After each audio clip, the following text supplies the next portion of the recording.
Crime, cyber fraud हमने बहुत सुना है, बट रियली में होता क्या है, क्या बताएंगे? एडिशनल डीसीपी राजेश डंडोतिया ने साइबर अपराधों पर कड़ी कार्रवाई कर तेज जांच, रणनीतिक सोच और तकनीकी नवाचार से पीड़ितों को न्याय व इंदौर को सुरक्षित डिजिटल माहौल दिया। देखिए, आजकल जो डिजिटल प्लेटफॉर्म पर हम सभी लोग डिजिटल वर्ल्ड में हैं, तो आप ये मान के चलिए कि हमारी जो प्रेजेंस है वो काफ़ी ज़्यादा है, और जिस दुनिया में आप रहते हैं उसी दुनिया में आपके साथ अपराध होते हैं। तो हमारी डिपेंडेंसी डिजिटल वर्ल्ड पर ज़्यादा है, तो वहाँ ज़्यादा अपराध होते हैं। और ऐसा कोई भी क्राइम जिसमें कि मोबाइल का, नेटवर्क सिस्टम का या कंप्यूटर का यूज़ किया जाता है, उसको साइबर क्राइम बोलते हैं। और ऐसी प्रैक्टिसेज और ऐसी टेक्नोलॉजी जिसके माध्यम से हम अपने कंप्यूटर, अपने नेटवर्क सिस्टम को प्रोटेक्ट करते हैं, उसको साइबर सिक्योरिटी बोलते हैं। और आजकल जिस तरह से तेज़ी से जो साइबर क्राइम की घटनाएँ बढ़ रही हैं, सभी जो इंडस्ट्रीज हैं, चाहे बिग इंडस्ट्री हो या स्मॉल इंडस्ट्री हो या कोई इंस्टीट्यूशन हो, ये सभी लोग अब साइबर के जो IT एक्सपर्ट है, साइबर एक्सपर्ट को हायर कर रहे हैं। तो मैं ये इस पॉडकास्ट के माध्यम से ये भी कहना चाहूँगा यूथ से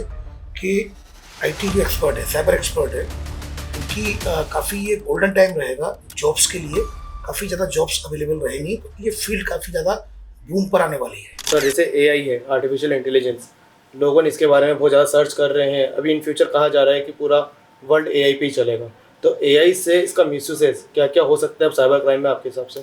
कोई भी टेक्नोलॉजी अगर आप यूज़ करते हैं, कोई भी फैसिलिटी आप यूज़ करते हैं, फॉर एग्जांपल आपने गैस चालू की, चाय बनाई और बंद कर दी, अब उस नॉब को आप खुला छोड़ दो 1 घंटे के लिए, ब्लास्ट हो जाएगा।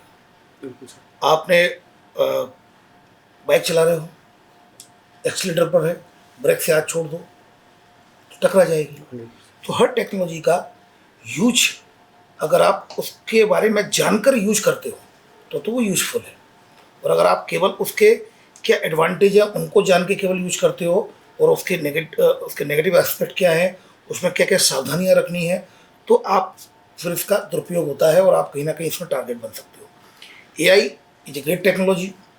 आप जिन चीज़ों के लिए, टॉपिक्स के लिए भटकते थे, लाइब्रेरी में बैठते थे, अब चैट GPT आपको तुरंत अवेलेबल कराती है किसी भी टॉपिक को। लेकिन वहीं दूसरी ओर डार्क वेब पर फ्रॉड GPT भी है।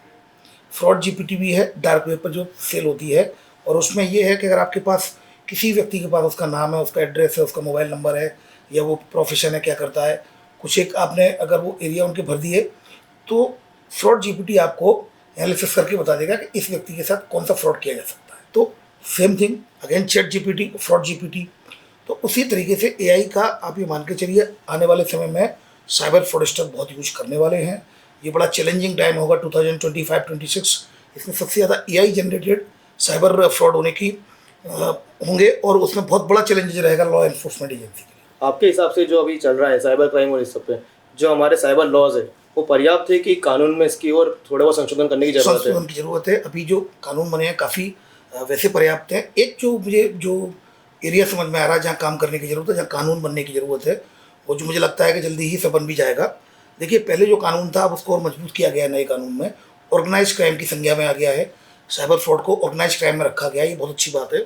इसमें 10 years and more than 10 years की सज़ा है। जो सबसे इम्पोर्टेंट है अभी जो एक समझ में आ रहा है, दैट इज इन्फ्लुएंसर्स। इन्फ्लुएंसर्स को अगर आप देखेंगे, कुछ इन्फ्लुएंसर्स ऐसे हैं सोशल मीडिया के जो online gaming, online betting app को अभी भी उनको प्रमोट करते हैं, उनके ऐड करते हैं।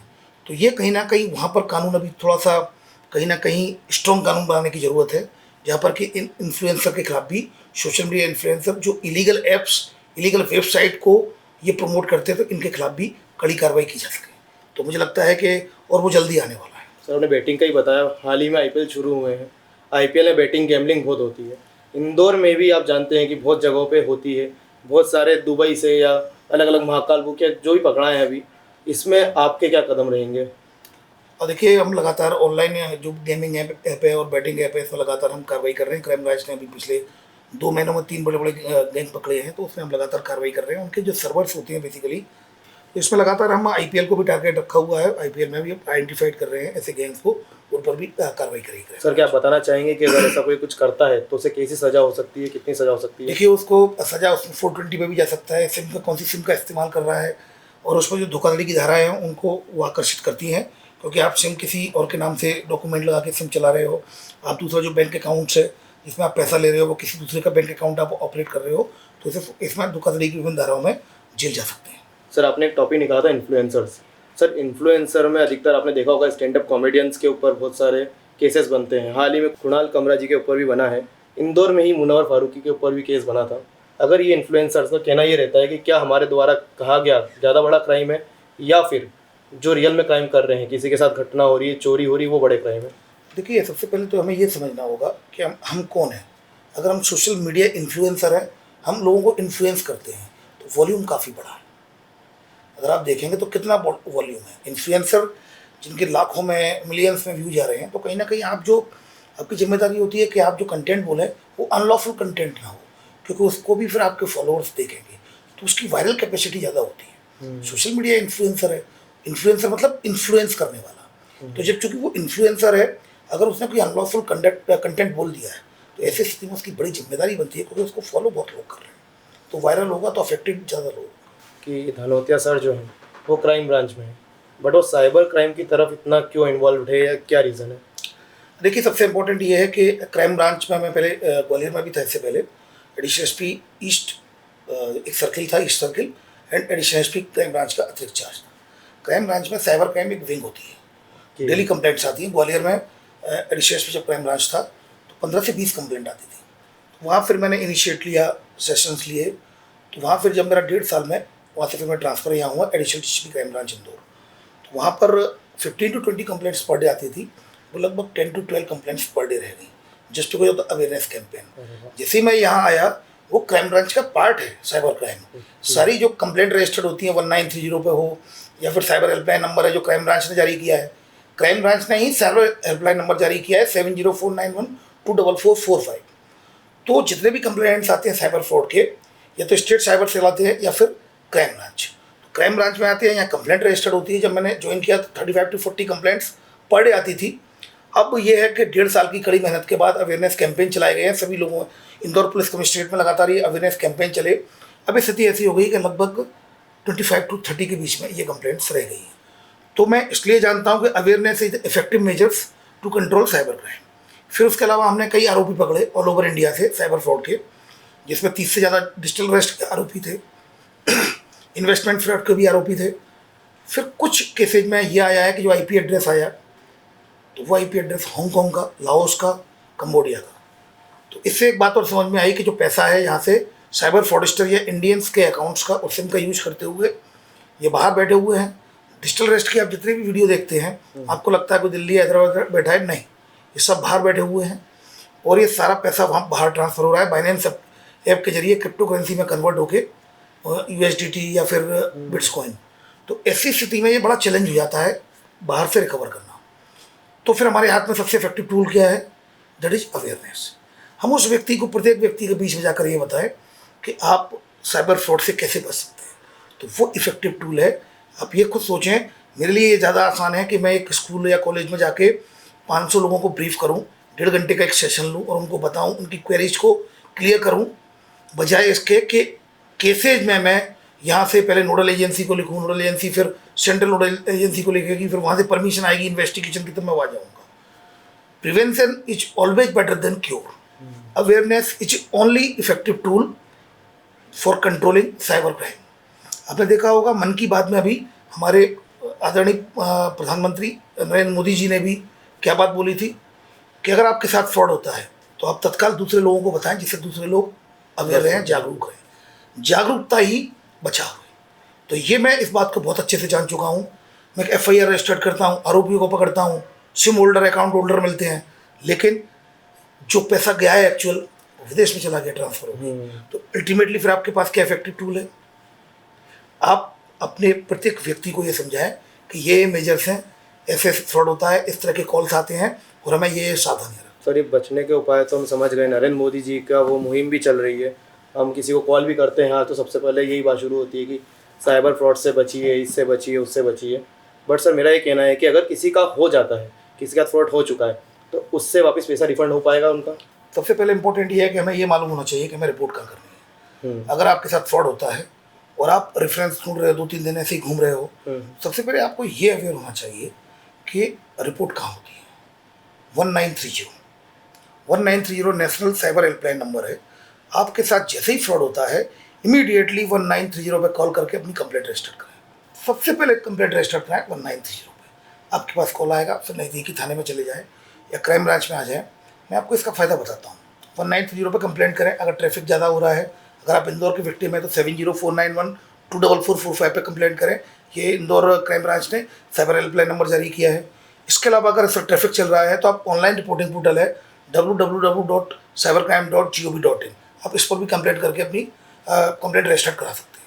फ़ायदा ये होगा, गोल्डन ओवर पहला ओवर होता है, जैसे ही फ्रॉड होता है, आपने जैसी कंप्लेंट रजिस्टर कराई वो सारे अकाउंट्स होल्ड और फ्रीज हो जाएंगे जिनमें आपका पैसा गया है, जिससे कि बाद में जब ब्लॉक हो जाते हैं तो आपका पैसा मिलने की संभावना रहती है।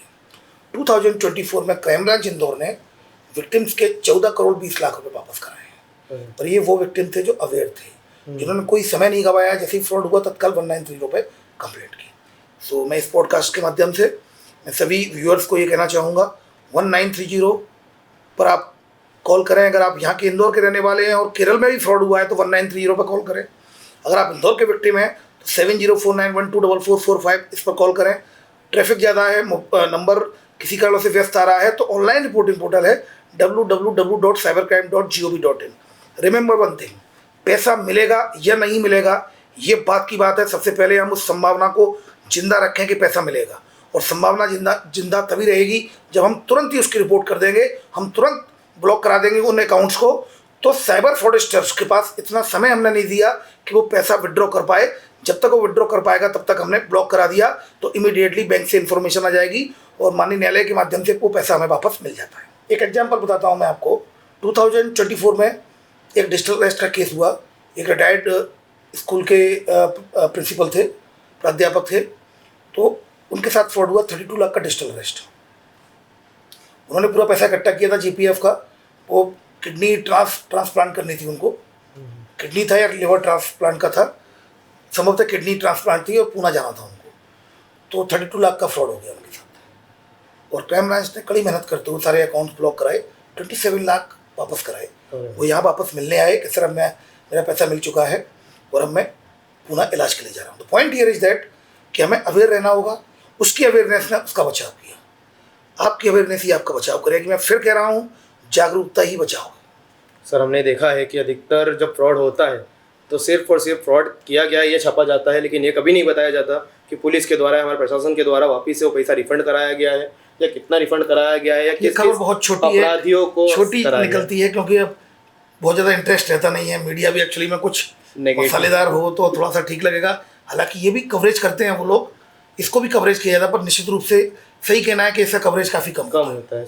सर मैं ये कहना चाहूँगा कि जैसे ये फ्रॉड होते हैं, साइबर फ्रॉड, क्या ये गवर्नमेंट के साथ भी हुए हैं? किसी के भी साथ हो सकते हैं, होते ही हैं सभी के साथ। ये सब RRCAT के साइंटिस्ट के साथ हुआ था। अच्छा। CA, company secretary, chartered accountant, retired high court जज, उनके साथ हुआ फ्रॉड। कोई हाई प्रोफाइल केस आपको याद हो? ये सब हाई प्रोफाइल है। RRCAT के जो साइंटिस्ट हैं, 70 लाख का उनके साथ फ्रॉड हुआ, डिजिटल अरेस्ट हुआ। डॉक्टर दंपत्ति के साथ हुआ, एक DIG BSF के साथ हुआ, CISF के DIG के साथ 15 लाख का डिजिटल अरेस्ट हुआ। तो ये केसेज होते रहते हैं। सर हमने सुना है कि एक फ्रॉड आपके साथ ही होने वाला था। नहीं, होने वाला नहीं था। हाँ, उसके बारे में बताइए प्लीज। इंदौर पुलिस कमिश्नरेट में प्रेस प्रवक्ता भी हूँ, मीडिया को ब्रीफ करता हूँ। तो मेरी रेगुलर ब्रीफिंग होती है 12 से 1 से 2। तो उससे मीडिया को ब्रीफ कर रहा था, तभी मेरे पास फ़ोन आया कि आपका अकाउंट, हम से बोल रहे हैं RBI से, और आपका कस्टमर केयर से बोल रहे हैं RBI के, आपका अकाउंट 2 घंटे बंद होने वाला है, बैंक अकाउंट। तो मीडिया का मैं बाइट ही दे रहा था, तो मीडिया को मैंने रोका इशारे से, और मैंने उनको मोबाइल को वो किया, म्यूट पे किया, और बताया कि ये डिजिटल अरेस्ट का केस है, इसको लाइव करो, रिकॉर्ड करो। फिर मैंने उससे बात करना शुरू किया, जी सर मेरा कैसे हो सकता है, सर मैं तो किया नहीं है। तो उन्होंने बोला कि आपके आधार कार्ड का गलत इस्तेमाल हुआ है, आपने ध्यान करो आधार कार्ड कहीं दिया है। तो मैंने कहा सर दिया है आधार कार्ड, तो मैं होटल में कहीं भी देता हूँ, फिर टिकट बुक कराने में सब जगह देता हूँ, तो वहीं से लीक हुआ है। तो सर अब मेरी कैसे मदद होगी? अब मुंबई आ जाए। सर मैं मुंबई तो आ ही नहीं सकता क्योंकि मैं इंदौर में हूँ। अच्छा, तो एक काम करता हूँ, मैं अपने सीनियर ऑफिसर से बात करता हूँ कि वो सीनियर ऑफिसर से बात करता हूँ कि क्या ऑनलाइन वीडियो कॉल पर आपकी इन्वेस्टिगेशन हो जाएगी, क्या स्टेटमेंट हो जाएंगे। और फिर वो गया, फिर वो आया कि सर ठीक है, ये अच्छी बात है, साहब ने परमिशन दे दी है, अब वीडियो कॉल पर आ जाइए। तो वीडियो कॉल पर जैसे ही मैं गया तो वर्दी में था उस दिन, जैसे देखा उसने, ये कौन है तुम्हारे साथ? मैंने कहा ये मैं खुद ही हूँ। तो उसने काट दिया। तो दैट वाज ये इसलिए भी बनवाया गया था वीडियो अवेयरनेस के लिए, क्योंकि जब ये वीडियो जाएगा किस तरह से कॉल करते हैं और किस तरह से ट्रैप करते हैं, पूरी प्रक्रिया ही मीडिया के सामने लाइव होगी थी। So that was the case. वो कॉल था डिजिटल अरेस्ट का कॉल। प्रोफेशनल राजेश धंधोतिया जी को हम सब जानते हैं, बट पर्सनल लाइफ में आप कैसे हैं, क्या बताना चाहेंगे? देखिए, मैं क्रिकेट खेलता था, पर मुझे अटैक आया था 2023 में ग्वालियर में। जब एडिशनल एसपी था तो अटैक आया था, कार्डियक अरेस्ट। तो फिर मुझे स्टेंट डले थे, फिर एक स्टेंट यहाँ पर भी डल गया। तो पहले मैं क्रिकेट बहुत खेलता था और गाने भी गाता था। अभी दोनों फिलहाल बंद हैं। अब धीमे धीमे मैं रिकवर कर रहा हूँ। रिकवरी के बाद मैं फिर से स्टार्ट करूँगा। तो निश्चित रूप से क्रिकेट है, गाना गाने से आप थोड़ा सा रिफ्रेश महसूस करते हैं। दूसरा, अभी मैं फ़िलहाल गाने सुनता हूँ, लाइट म्यूजिक थोड़ा सा पसंद है मुझे, जिससे कि वर्क में मुझे प्रेरणा मिलती है काम करने में, और थोड़ा सा आपकी थकान को म्यूजिक दूर करता है। सर, आपने बताया आपको कार्डियक अटैक आया था। आपके अलावा किसी और को कार्डियक अटैक आता है तो डर जाते हैं, बट जैसा हमने आपको नोटिस किया है, आपकी एक चाल, एक स्पीड इतनी रहती है कि यंगस्टर्स भी सोचते हैं कि सर जैसी चाल कब होगी। तो आप इसके बारे में आपके एज वाले या आपके सीनियर्स को क्या कहना चाहेंगे? नहीं, देखिए, अब ये तो बीमारियां तो लगी रहेंगी। कोशिश करें कि जो हेल्दी टिप्स होते हैं, हम 1 घंटे अपने शरीर को किसी भी रूप में दें, चाहे योगा के रूप में, चाहे रनिंग के रूप में, चाहे स्पोर्ट्स के रूप में, कोई भी फिजिकल एक्टिविटीज़ के रूप में दें। और बाकी तो बीमारी है, बीमारी लाइफ का एक पार्ट है। अगर वो भी जाते हैं तो मेडिसिन लें और लगातार काम करें। काम का तो कोई विकल्प है ही नहीं। You have to do hard work. तो हार्ड वर्क तो करना ही हो अगर आपको चेंज लाना है। क्योंकि मैं ये देखता हूँ, लोग आते हैं, परेशान होते हैं, आंसू आते हैं, रोते हैं, साइबर फ्रॉड में पैसा चला गया। लेकिन मैं यही सोचता हूँ, मैं सुबह से 7 बजे 8 बजे निकल जाता हूँ सेशन लेने के लिए। जितना अवेयर करूँगा उतना लोग, prevention is always better than cure, prevent कर पाएंगे लोग अपने आप को, तो उससे कहीं ना कहीं उनका बचाव होगा। तो उनके आंसू शायद किसी न किसी रूप में मैं पहुँच पाऊँ। सर, मैंने नोटिस किया है या किसी और ने भी किया है, मुझे नहीं पता, बट अधिकतर इंदौर पुलिस विभाग में ग्वालियर, भिंड, मुरैना के लोग ज़्यादा हैं। ऐसा क्यों? नहीं, ऐसा मतलब मुझे तो समझ में नहीं मेरा ऐसा आता। मानना है। मैं कभी ऐसा रीजनल पॉइंट ऑफ व्यू से देखता भी नहीं हूँ, क्योंकि मैं पहले CSP रह चुका हूँ यहाँ, पहले एडिशनल SP क्राइम ब्रांच भी रह चुका हूँ। तो मेरा ट्रांसफ़र हो गया additional DCP crime branch. Crime branch एक मुझे पसंद है काम करना, एडवेंचरस काम आते हैं, ऑर्गेनाइज क्राइम का स्टाफ काम करते हो। जैसे अभी आप देख रहे होगे हमारी क्राइम ब्रांच लगातार ये अपने ड्रग्स वगैरह पकड़ रही है। कल भी हमने ड्रग्स पकड़ा है MD का। लगातार ऑर्गेनाइज क्राइम पर काम करते हैं तो अच्छा लगता है। सर, आपने ड्रग्स की बात करी। इंदौर में ड्रग्स का बहुत ज़्यादा चल रहा है। यंग जनरेशन अच्छी चीज़ों की जगह ड्रग्स की तरफ ज़्यादा जा रही है। आपने बताया आपने पकड़ा है हाल ही में, इसके लिए आप और क्या करना चाहेंगे? देखिए, अवेयरनेस इज द ओनली कि मैं फिर कहूँगा इनको दुष्प्रभावों के बारे में बताया जाए। इसके अलावा लगातार हम कड़ी कार्रवाई कर रहे हैं। लगातार NDPS की कार्रवाई चल रही है। पिछले सालों में 200 से अधिक लोग, 2024 में 200 से अधिक लोग NDPS के पकड़े थे और जेल भेजे। तो कहीं ना कहीं ये इन पर बहुत स्ट्रिक्ट हम कार्रवाई कर रहे हैं। इसके लिए तो 0 टॉलरेंस है। हम किसी को भी हम छोड़ेंगे नहीं, ये बहुत क्लियर है।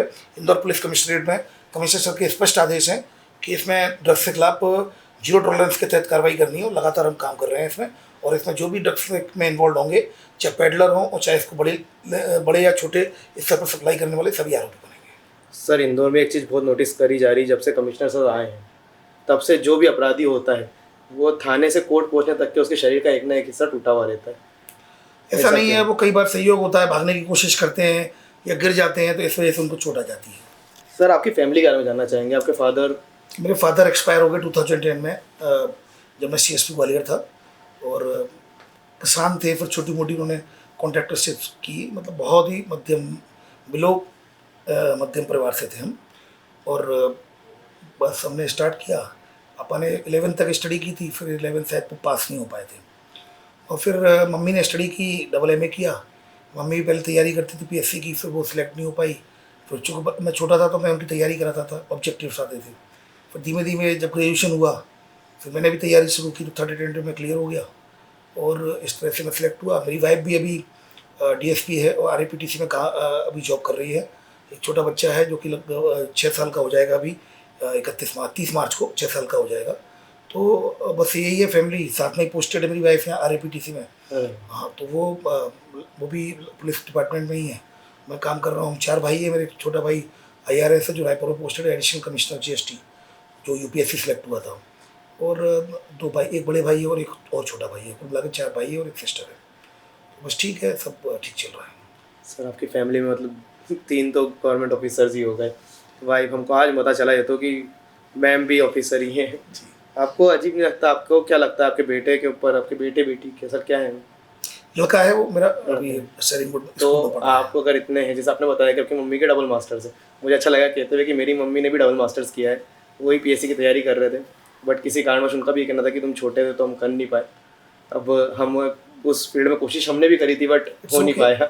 हर फील्ड बेहतर है, ऐसा नहीं है कि हम पर्टिकुलर किसी फील्ड को सिलेक्ट करें। जो इंटरेस्ट, जिसमें हमारा इंटरेस्ट हो उसको सिलेक्ट करें, वो उसमें बेहतर काम करें। हर फील्ड बराबर है। सर मेरा ऐसा मानना है कि जैसे फादर एक अपने बेटे को साइकिल देते हैं, तो बेटा जब खुद चाहता है कि भैया मेरे पिताजी ने मुझे साइकिल दी है, इन फ्यूचर में बाइक पे जाऊँ, तो वैसे आपको लगता है कि आपके बेटे को मेंटल प्रेशर आएगा इन फ्यूचर? आपकी क्या इच्छा है उनको लेके? किसी भी स्थिति में वो जो करना चाहता है वो स्वतंत्र है। हम केवल फैसिलिटेट करेंगे, हम कोई भी ओपिनियन देंगे नहीं उसको। एडवाइस जब मांगी जाएगी तब देंगे, एज ए गार्जियन का रोल प्ले करेंगे और फैसिलिटेट करेंगे वो जो करना चाहेगा। सर आप बहुत लोगों, यंग जनरेशन्स के इंस्पायर मॉडल हो गए, आप सभी का मतलब चाहते हैं हर कोई आपसे जैसा बनना। आप जब छोटे थे आप किसको अपना आइडल मानते थे? मैं क्रिकेट में सर जयसूर्या को आइडल मानता था, और अमिताभ बच्चन का फ़ैन हूँ मैं, और किशोर कुमार का, मोहम्मद रफ़ी, फिर उधर हॉलीवुड में ब्रूस स्प्रिंगस्टीन, बोन जोवी, और आपका ब्रायन एडम्स, कई ऐसे ग्रुप्स हैं। तो और आपका टॉम हैंक को मैं काफ़ी पसंद करता हूँ, उसकी ऑलमोस्ट सारी मूवी देखी हुई है मैंने। तो आपको बेसिकली जो आपको सिखाता है वो आपका गुरु होता है, वो आपका आदर्श बनता चला जाता है। तो आपको जीवन में अगर आप देखेंगे, जीवन में कहीं ना कहीं किसी न किसी स्टेज पर कोई ना कोई आपको सिखाता है, तो वो सारे आपके गुरु होते हैं। तो मैं यूथ को इस पॉडकास्ट के माध्यम से कहना चाहूँगा, nothing come easy and free. आप कड़ी मेहनत करेंगे तभी आपको परिणाम मिलेगा। हार्डवर्क का कोई भी सब्स्टिट्यूट नहीं है। लोग ये कहते हैं कि मैं स्मार्ट वर्क करता हूँ, तो वो ये सोचते हैं कि हार्डवर्क का सब्स्टिट्यूट है, तो नहीं है ये। उनसे कहना चाहूँगा, हार्डवर्क इन ए स्मार्ट मैनर, और हार्डवर्क का कोई सब्स्टिट्यूट नहीं है। आप हार्डवर्क करेंगे तो आपको परिणाम मिलेगा। और इस पॉडकास्ट के माध्यम से मैं कुछ स्टूडेंट से कहना चाहूँगा, ये अभी कुछ हमने जो साइबर फ्रॉड में कुछ गैंग्स पकड़े, उसमें कुछ लड़के पकड़े जो इनोसेंट थे, जिन्होंने अपना जो बैंक अकाउंट रेंट पर दे दिया चलाने के लिए कमीशन के चक्कर में, और वो आरोपी बन के जेल चले गए।